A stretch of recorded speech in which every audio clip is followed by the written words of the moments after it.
Good morning बच्चों, कैसे हैं आप सब। कल हमने जो बाजारी वस्त्रों की गुणवत्ता पाठ है उसको अच्छे से डिस्कस किया था। आशा करती हूँ कि आप सभी बच्चों को वो पाठ अच्छे से समझ में आ गया होगा। तो आज हम इस चैप्टर के जो अतिलघुत्तीय प्रश्न उत्तर हैं उनको डिस्कस करेंगे। तो क्या सभी बच्चे इस पाठ को आप घर से, मैंने कहा था कि दोबारा से पढ़ के आना है इसको अच्छे से, तो आशा करती हूँ कि आपको ये जो चैप्टर अच्छे से समझ में आ गया होगा। तो चलिए आज हम इसके छोटे क्वेश्चन आंसर, अतिलघुत्तीय जो क्वेश्चन आंसर है वो डिस्कस करते हैं।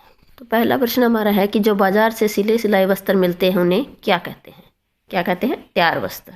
जो हम बाजार से सिले सिलाए वस्त्र लेके आते हैं उनको क्या कहा जाता है? तैयार वस्त्र, क्योंकि वो तैयार मिलते हैं हमें, हम उनको लेके पहन सकते हैं उसी टाइम, हमें दर्जी की आवश्यकता नहीं होती उसमें। नेक्स्ट है, सिले सिलाए कपड़ों के चयन का आधार क्या होना चाहिए। जो सिले सिलाए हम कपड़े लेके आते हैं उनको जब आप चयन करते हो या चुनाव करते हो उनका, तो वो क्या क्या चीज़ें आप देखते हो।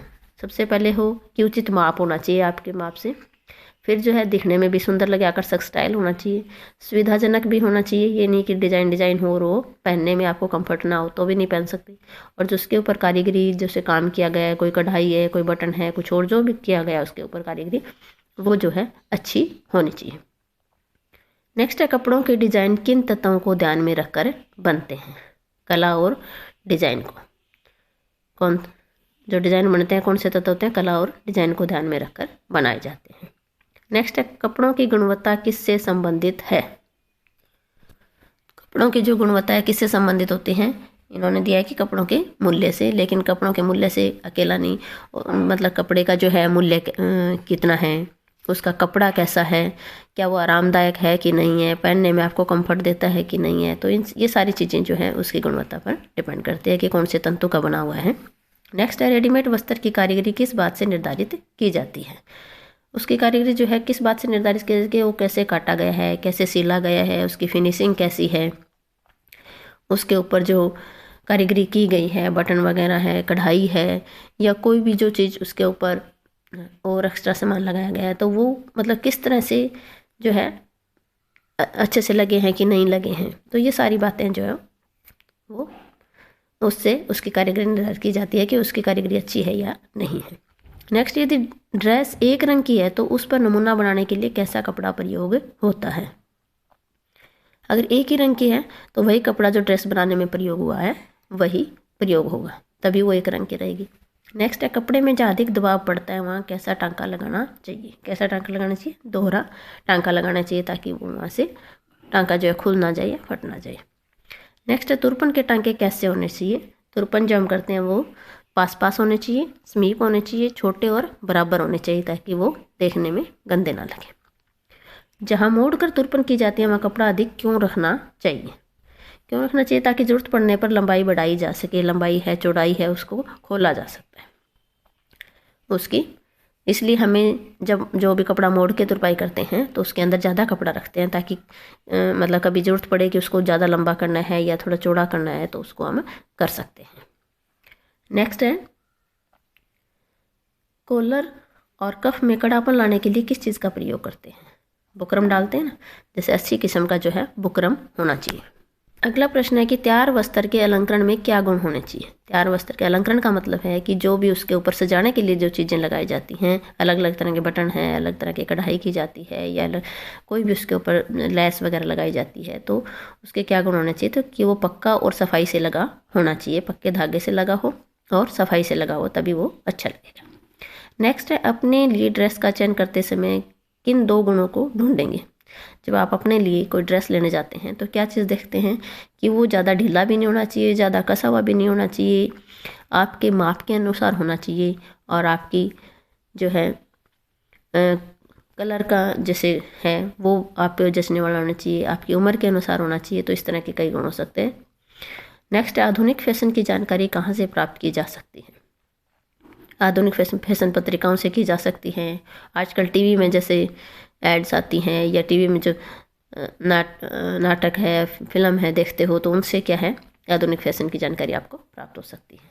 तो वयस्कों के वस्त्र जो हैं कैसे होने चाहिए। वयस्क मतलब बड़े बूढ़ों के, बड़े आदमियों के कैसे होने चाहिए? आरामदायक और सही फिटिंग वाले होने चाहिए, ताकि वो तंग ना हो उनको पहन के।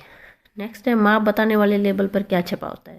जैसे आपने देखा होगा कि जो रेडीमेड कपड़े होते हैं उनके पीछे एक लेबल लगा होता है जिसके ऊपर लिखा होता है कि स्मॉल, एस का मतलब स्मॉल साइज है या मीडियम साइज है, या लार्ज है, एल का मतलब लार्ज, एक्सेल का मतलब एक्स्ट्रा लार्ज, डबल एक्सेल भी हो सकता है, ट्रिपल एक्सेल, 4 एक्सेल के भी आते हैं आजकल। तो इस तरह के माप लिखे होते हैं उनके ऊपर, उससे को देखकर आप अपने साइज के हिसाब से ले सकते हैं। अगला है कि परिसज्जा किसे कहते हैं।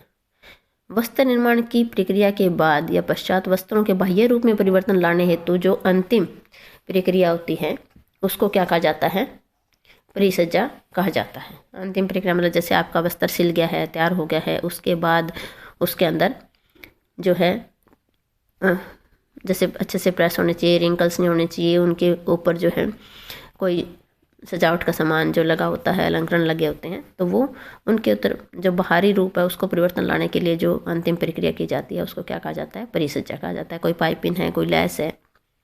नेक्स्ट है मूल परिसज्जाएं कौन सी है। मूल परिसज्जाएं कौन सी? शुद्धिकरण, कि कपड़े का शुद्धिकरण करना, फिर विरंजन, फिर कड़ापन लाना, फिर टेटरिंग करना। तो ये क्या है, मूल परिसज्जाएं होती है जिससे कपड़ा जो है सुंदर लगता है। नेक्स्ट है मूल परिसज्जाएं किन्हें कहते हैं। जो परिसज्जाएं सभी वस्त्रों पर करनी अनिवार्य होती है उन्हें क्या कहा जाता है, मूल परिसज्जाएं कहते हैं। नेक्स्ट है विशिष्ट परिसज्जा किसे कहते हैं। ऐसी परिसज्जा जिन्हें प्रयोजन के अनुसार वस्त्र की उपयोगिता बढ़ाने के लिए किया जाता है विशिष्ट परिसज्जाएं कहलाती हैं।